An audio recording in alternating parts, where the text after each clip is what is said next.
Erling Haaland, few chances for him. Didn't get his goal on the day. Is he saving himself for Tuesday? That's what all Dortmund fans would be hoping. Listen, Haaland, every time he crosses that white line, he's there to score goals. Is the only thing he knows. He's not going to score every week. That doesn't matter. But as you mentioned, Kay, Tuesdays is the one where I'm sure he'll be happy to not score today and grab a brace on Tuesday. A lot of talk about him being your old-fashioned centre forward. As a goalkeeper, how do you deal with players like him? Listen, Haaland is, he is unique in what he does. His size, his strength, his pace. But as a goalkeeper, I think the biggest challenge is how quickly he hits the ball with very little backlift and how cleanly he hits it. Whenever he puts his foot on the ball, you know it's going to be something special. And as a goalkeeper, you have to find your position a whole lot sooner than you would ordinarily. And you have to be prepared for whatever is going to come because he doesn't miss hit.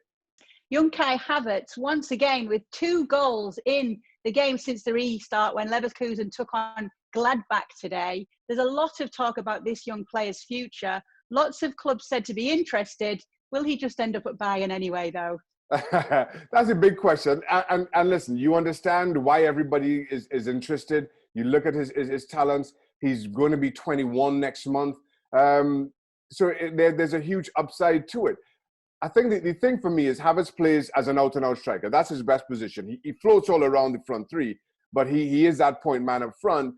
And Robert Lewandowski is still the best in the league. And at 31 years old, Bayern probably are thinking, we can get 2 or 3 more years out of him.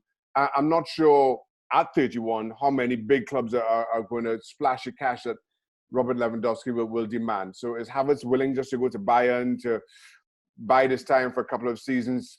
I don't think he should, just given what we've seen of him. Maybe other clubs would find themselves in poor position in offering him minutes from the start.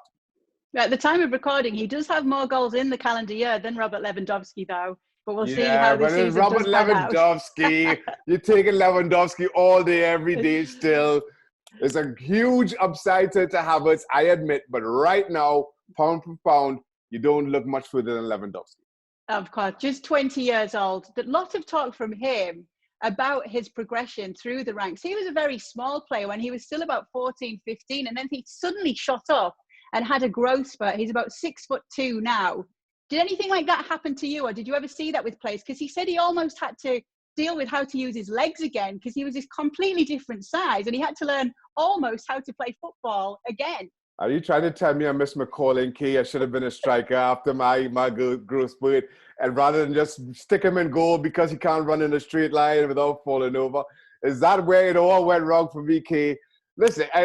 In all seriousness, you as youth players or youth coaches are trained to identify and work with players when they go through those growth spurts.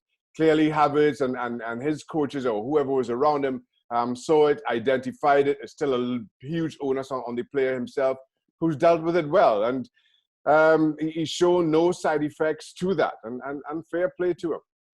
Yep, seeing many young stars right now in the Bundesliga, and it is great to see. And maybe Shaka Hislop did miss his calling as a striker. Well, thank you very much for watching ESPN on YouTube. For more sports highlights and analysis, be sure to download the ESPN app. And for live streaming, premium content, and let's not forget as well, ESPN FC 7 days a week. Subscribe to ESPN+.